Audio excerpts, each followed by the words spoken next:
What's up, everyone? It's JJ Zacharyson, the editor-in-chief at numberFire.com. I'm here to talk a little daily fantasy baseball with you. It is April 21st, 2015. Hopefully last night went well for you. It was really, really interesting with Iwakuma not really performing against the Astros like we thought he would. He didn't get I think he had 3 strikeouts in about 4 innings. He didn't really do much work for you. So that was a huge disappointment. Jake Arrieta did come through if you were ballsy enough to play him at PNC Park with all the weather going on there. He did come through though, and he was one of the top options at pitcher last night. So we did recommend Iwakuma. Arrieta was one of the 2 guys though that we threw out there, so hopefully you went with him. The one thing that we did nail was the Padres. They put up 14 runs on the Rockies at Coors. You had Matt Kemp, who was our number 1 guy yesterday, just go nuts. You had Derek Norris, who I'm going to talk about again today, going absolutely nuts. That Padres lineup, you see, it's not a bad lineup, and then you see the effect and what can happen whenever a lineup like that goes from a pitcher's park over to a hitter's park and into Coors. So it was a really, really good night for the Padres, and hopefully you benefited from that. So they're, like I said, they're going to be a good option again today, but we'll get to that in a second. Let's start with pitching. So pitching tonight is really, really interesting. There's not really a number 1 option. There's a lot of middle-range guys that you could potentially throw out there. So I think what I'm going to do, what I suggest that you do, is don't go into the night with one guy in your cash lineups thinking that he's going to perform, because there's a good chance that he might, and you want to kind of diversify your portfolio, if you will, a little bit. One guy that I am targeting that I probably will play in a few cash game lineups is Gio Gonzalez. He did 9.19 strikeout per 9 ratio last year, which is pretty solid, and he had a pretty good FIP as well. So, he's a good pitcher. We know that. He's just deeper in the rotation because that rotation is just absurd. He's going to be playing against the Cardinals. The Cardinals lineup is strong, but there's a decent amount of lefty bats, which is nice because Gio is a lefty, so you'll get that platoon split in his advantage. The other thing, too, is that Vegas thinks that this game is only going to score 7 runs, and the Nationals are favored in this game. So I think putting it all together, Gio is probably a fairly safe option for you tonight, and I like him as one of the top pitching options as well. And our algorithm at numberFire.com thinks that he is the top pitching option. Another way that you can go is Carlos Carrasco. We saw last week he got the line drive off his jaw, which was really just tough to watch. But he's going to be back on the mound tonight. There is some hesitation because of that injury, how he's going to rebound. Not only that, but they're going from Cleveland to Chicago. They're going to be playing the White Sox tonight, and that's a park shift that's not in his favor. It's more of a hitter's park there in Chicago. So I do have some worry with that. The White Sox lineup isn't bad either. It's a very average to above average lineup, so I think there could be some trouble there. The reason you're targeting Carrasco is you're hoping for strikeouts. As I always say, strikeouts are really, really important in daily fantasy baseball. Even if your pitcher doesn't get a win, if he gets enough strikeouts, then you can still be fine. And I think that's the reason that you target Carrasco in this case.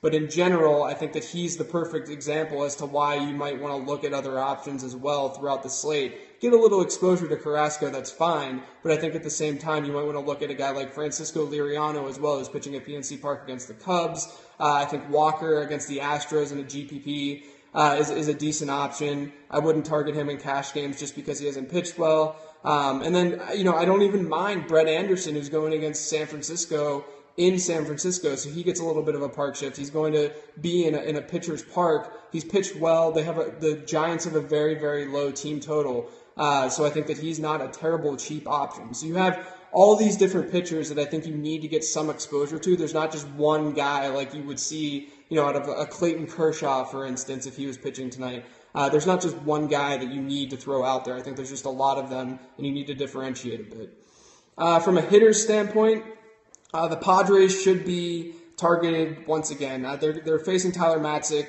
in Coors Field. He's a lefty pitcher going against those righty bats. So target those righty bats again. A guy that I'm going to be writing up in the primer today, which you can see below if you're watching on the actual website of numberFire.com, is Justin Upton, who gets the platoon split against Matzik. He has a 394 WOBA against lefties and a 247 ISO throughout his career against lefties.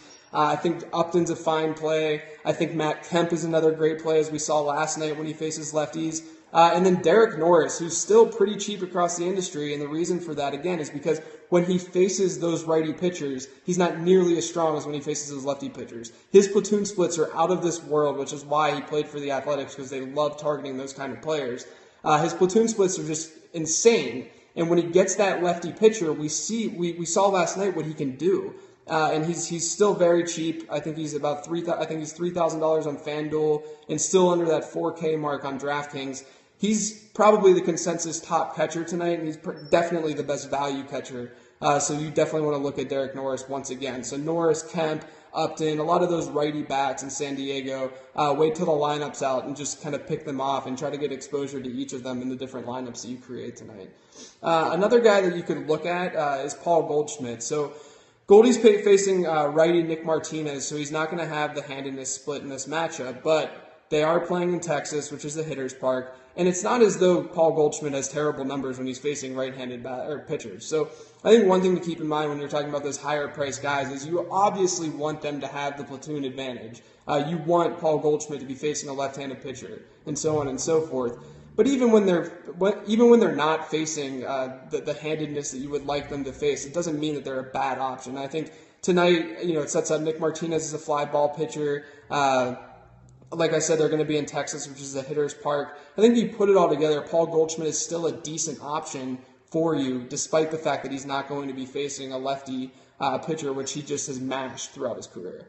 And then the last guy that I want to throw out there is the guy that our algorithm seems to like a lot more than what you would expect them to, and that's Lonnie Chisenhall. So Chisenhall, he bats lower in the Indians lineup than you would like him to bat, but he does have the platoon advantage tonight against Noesi in Chicago. So again, Chicago is more of a hitter's park. I think that he's in a decent spot to produce for you. He has a 322 WOBA and a 159 ISO against righties, which isn't that bad.